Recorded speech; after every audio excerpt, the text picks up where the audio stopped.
Well, the official theme of International Women's Day is embrace equity because according to the official website, equal opportunities are not enough. That's right, equal opportunities are not enough. It's not about equal opportunities, it's about equity. In fact, the website says they need to allocate resources to get equal outcomes, which means that International Women's Day is not just about these cringeworthy photos, it's actually about Marxism in a dress.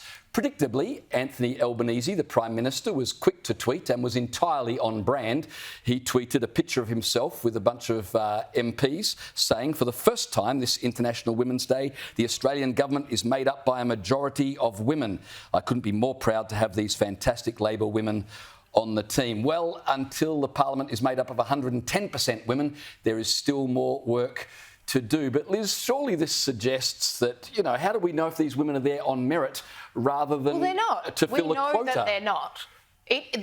That photo should be entitled, "It's amazing what tokenism, weaponised by a quota, can achieve." And this is bad. It is bad for our nation. Sorry to get this grave this early, because it means that people aren't getting into our most powerful halls of power based on merit. They've checked a box, it looks good, it's great Twitter feed type stuff, but it means that the best people for the job aren't in there. That is what a quota tells you, loud and clear. And isn't it unfair to those women because it casts a question mark over more than a question how mark. they got there? It's a full-blown conclusion. Obviously, there wouldn't have been that many women, as there never has been throughout history, as he said. There is only that many women because they made it mandatory. So did the best people for the job make it into those roles? No. Yeah, and I mean, speaking of the tokenism of which this whole day is emblematic, down in Melbourne today, they unveiled a statue for a former netballer by the name of Cheryl McMahon. I'd never heard of Cheryl McMahon until today, because they worked out that down in Melbourne, they've only got 9 statues of women. So, of course, they had to add more. Now, there are 4 other statues of female athletes in Melbourne.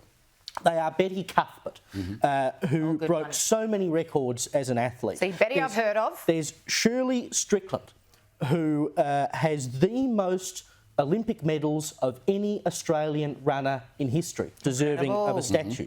You've got Nova Peris, who is the first Indigenous person to have won an Olympic gold medal. That was an achievement. Then they moved on to Taylor Harris, the AFLW player, who's most notable for a photograph. No one watches AFL. A photograph that was taken of her, and then she copped some trolling online, which was bad. But then they decided to turn it into a statue for some reason or another.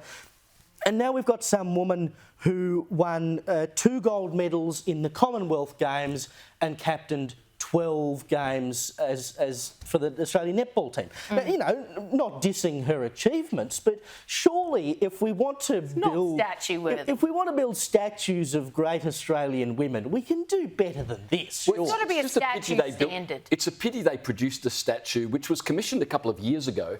It's a pity they unveiled it on International Women's Day, because then, unfortunately for her, it does look like tokenism rather than honouring a genuinely great achievement. Well, in Sydney today, they announced that they would build a statue at Sydney Olympic Park of... why is the name escaping me now? I can't believe it. This is terrible. Kathy Freeman. What a brain fart. Now, Kathy Freeman is someone who deserves to have a statue of her. She achieved great things as an athlete for this country. The sort of thing that should be celebrated. I remember watching her. I know, but we put up statues of people because we feel like we've got to put up a statue to make a quota. Again, it's rank tokenism that doesn't do anything to really celebrate the achievements of women in this country. And it takes away from everyone with a statue. It's like, mate, if she can get a statue, doesn't really mean there'll be a much. statue for you soon.